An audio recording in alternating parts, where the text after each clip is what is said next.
ইউকের কোভিড বাস্তবতা নিয়ে নানা ধরনের ভাবনা চলছে। ওমিক্রন ততটা মরণমুখী না হলেও আক্রান্তের সংখ্যা বিশাল, কিন্তু সবকিছুই যেন চলছে স্বাভাবিক নিয়মে। বুধবারের একটি হিসেব থেকে পরিষ্কার হবে সামগ্রিক চিত্র। ইতিমধ্যে কোভিডে মোট 150,000 মৃত্যু ঘোষণা করেছে ইউকে।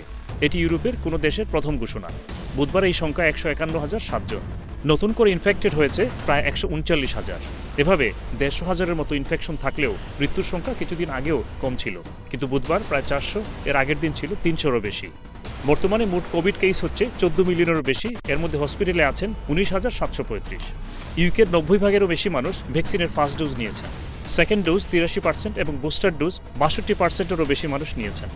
এত বেশি ইনফেকশন এবং তুলনামূলক মৃত্যু এবং হসপিটালাইজেশন কম থাকায় মানুষজন ততটা হতাশায় নেই, বরং কোভিডের মধ্যে বসবাসের একটি মানসিকতা তৈরি হয়েছে, জানালেন সাপ্তাহিক জনমতের এই সম্পাদক। বিশেষ করে ব্রিটেনে গভর্নমেন্ট যে পলিসি নিছে যে এই কোনো ধরনের লকডাউন দিচ্ছে না, ইকোনমি চলতেছে, বুস্টার ভ্যাকসিন দেওয়ার পরে মানুষ কিন্তু অনেকটা সয়ে যাচ্ছে ওদের কোভিডের।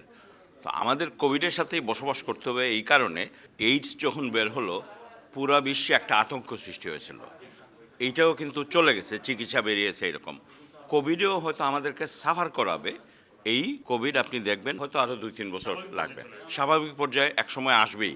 ফ্লু দেখেন না কেন, ফ্লু কীভাবে মানুষ সর্দি কাশি, এই যে লেটেস্ট যে ভাইরাস, এটাও কিন্তু অনেকের কাছে এরকম যে সমস্ত খবর আসতেছে যে 2-3 দিন পরে অনেকে মোটামুটি ভালো নেগেটিভ হয়ে যাচ্ছে। ইউকেবিসিসি এর সাবেক প্রেসিডেন্ট মনে করেন জরুরি ক্ষেত্রে সাবধানতা বজায় রাখতে হবে, কিন্তু অর্থনীতি এবং ব্যবসা বাণিজ্য চলতেই হবে। লং প্যান্ডামিক একটা পলিসি করার দরকার, যেহেতু পলিসি এই যে এই কোভিড ওয়ান ভ্যারিয়েন্ট আসতেছে, আরেক ভ্যারিয়েন্ট চলে যাচ্ছে, শেষ হবে না। এই জন্য আমাদের এটা লং টাইম এটার সাথে থাকতে হবে। লকডাউনের পক্ষে আমরা না।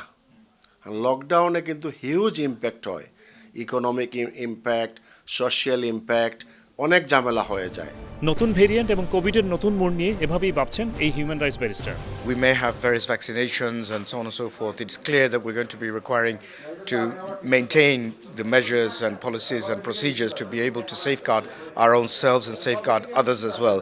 The COVID situation, unfortunately, is such that the disease itself mutates in various ways and affects different people who have different levels of immunity, and therefore we are all obliged to look after ourselves and make sure that we comply with the safeguarding, we comply with any recommendations from the government, from the experts, and of course in our day-to-day matters such as travelling overseas, we have to make sure that we adhere to and understand the policies and procedures and principles of airlines, countries, other sorts of things. Bazlur Rashid MB মনে করেন প্রধানমন্ত্রী Boris Johnson এবং chancellor এই কঠিন চ্যালেঞ্জের যথার্থভাবেই মোকাবেলা করছেন। Because of booster dose, even they run on Christmas Day, they did. That's why today or tomorrow, very soon, দেখবেন যে এই ইনফেকশন রেট কমে আসতেছে এবং হসপিটালাইজেশন কম আছে, এবং কোনি পেশেন্টরা যারাই কোভিড কি অমিক্রন ইনফেক্টেড হচ্ছেন তারা কিন্তু হসপিটালে যাওয়া লাগতেছে না, এবং জাস্ট ফ্লু লাইক সিমটমের মতো এবং কমে যাচ্ছে। তা আমি মনে করি প্রাইম মিনিস্টার যেভাবে হ্যান্ডেল করতেছেন, very soon it will be controlled. তবে এই লেবার অ্যাক্টিভিস্ট মনে করেন বরিস জনসন মারাত্মকভাবে ব্যর্থ। The way that the Prime Minister is actually maintaining his own policies is not in the same way that he is proclaiming that the public should be maintaining the policies. So, for example, we have seen the situations where Number 10 is having various parties from time to time and gatherings and all sorts of other activities which we ourselves are prohibited from doing, we the public are prohibited from doing. So there is no consistency there. It sets a very bad example and it demotivates people, but most importantly, it affects people who are unable to spend time with their loved ones in care homes and things like that.